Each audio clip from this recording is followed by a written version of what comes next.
હવે આપ સાંભળશો એક સપ્તાહમાં સરકારના ખેડૂતલક્ષી પ્રયાસો અંગેની સમાચાર સમીક્ષા, જેના લેખક છે મયુર સોલંકી. ગયું અઠવાડિયું ખેડૂતો માટે આશીર્વાદ સમાન બની રહ્યું. સરકારના અનેક કલ્યાણકારી નિર્ણયો અને કામગીરીને પગલે જગતનો તાત હરખાયો છે, જેનું એક કારણ એ છે કે પીએમ કિસાન સન્માન નિધિ યોજના અંતર્ગત ખેડૂતોને 21મો હપ્તો ચૂકવાયો.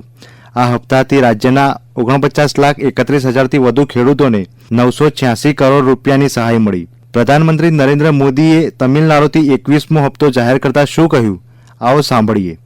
किसान क्रेडिट कार्ड अकेले केसीसी से ही इस साल किसानों को 10 लाख करोड़ रुपए से ज्यादा की मदद दी गई है. 7 साल पहले पशुपालकों और मछली पालकों को केसीसी की सुविधा मिलने के बाद वो भी इसका जमकर लाभ उठा रहे हैं. बायो फर्टिलाइजर पर जीएसटी कम होने से भी किसानों को बहुत फायदा हुआ है. ગાંધીનગરમાં યોજાયેલા રાજ્યકક્ષાના કાર્યક્રમમાં મુખ્યમંત્રી ભૂપેન્દ્ર પટેલના હસ્તે 11,68,000થી વધુની વિવિધ કૃષિ સહાયના મંજૂરી પત્રોનું પણ વિતરણ કરાયું. ખેડૂતોની ખુશી તો ત્યારે બેવડાઈ જ્યારે આ જ કાર્યક્રમમાં મુખ્યમંત્રી ભૂપેન્દ્ર પટેલે કહ્યું, માર્ચ 2026 સુધીમાં રાજ્યના તમામ ખેડૂતોને સિંચાઈ માટે દિવસે વીજળી મળતી થઈ જશે. આ જાહેરાત કરતા મુખ્યમંત્રીએ શું કહ્યું, આવો સાંભળીએ. આજે રાજ્યના લગભગ તમામ ખેડૂતોને આપણે દિવસે વીજળી આપવાનું જે માનનીય વડાપ્રધાનશ્રીએ શરૂ કરેલું, આજે લગભગ 98% ખેડૂતોને દિવસે વીજળી મળતી થઈ ગઈ છે. હવે એ બી 1-2 જગ્યાએ હશે તો એ બી લગભગ આ માર્ચ મહિના પહેલા આ પૂરું મિશન કરી દેવાના છે. દેશના અર્થતંત્રનો સૌથી મહત્વનો આધારસ્તંભ એટલે કૃષિ ક્ષેત્ર, અને આ ક્ષેત્રનો આત્મા એટલે ખેડૂત, જેને આપણે જગતનો તાત કહીએ છીએ. પણ આ ખેડૂતના માથે સંકટ ત્યારે આવી પડ્યું જ્યારે ગયા મહિને ઓક્ટોબરમાં રાજ્યમાં કમોસમી વરસાદ થયો. ખેડૂત ખરીફ પાક લેવાની તૈયારી કરતો હતો ત્યાં જ અચાનક આવેલા વરસાદે પાકને નુકસાન પહોંચાડ્યું. ઓચિંતા આવી પડેલી આફતને હવે કોણ ઉગારે? ત્યારે આ ખેડૂતોને વારે આવી સરકાર.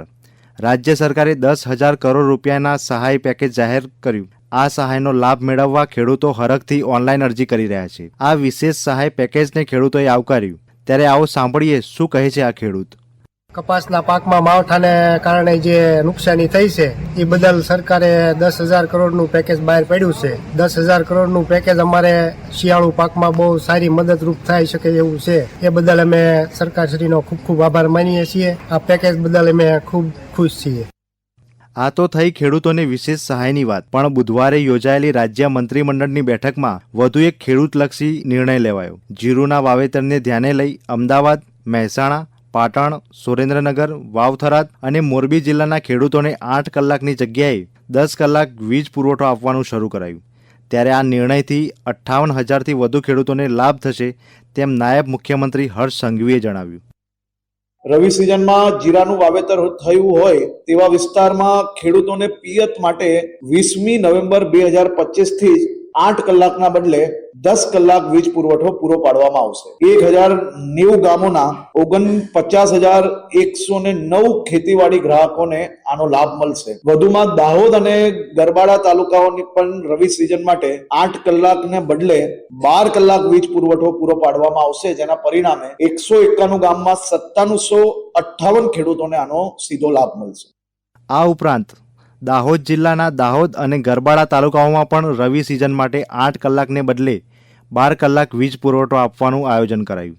હવે તો ટેકાના ભાવે ખરીફ પાકો જેવા કે મગફળી, મગ, અડદ અને સોયાબીનની ખરીદી પણ રાજ્ય સરકારે શરૂ કરી દીધી છે.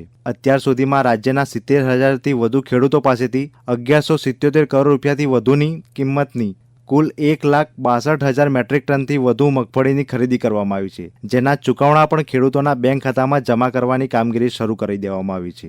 ત્યારે સરકારના આ કૃષિલક્ષી પ્રયાસો કૃષિ ઉત્પાદન વધારીને ખેડૂતોની આત્મનિર્ભરતા અને સ્વદેશીને પ્રોત્સાહન આપશે, જેનાથી ખેડૂતો આર્થિક રીતે પણ સદ્ધર થશે. હમણાં જ આપ સાંભળી રહ્યા હતા એક સપ્તાહમાં સરકારના ખેડૂત હિતલક્ષી પ્રયાસો અંગે સમાચાર સમીક્ષા, જેના લેખક હતા મયુર સોલંકી. પ્રસારણ આકાશવાણીના અમદાવાદ વડોદરા કેન્દ્ર પરથી કરવામાં આવ્યું.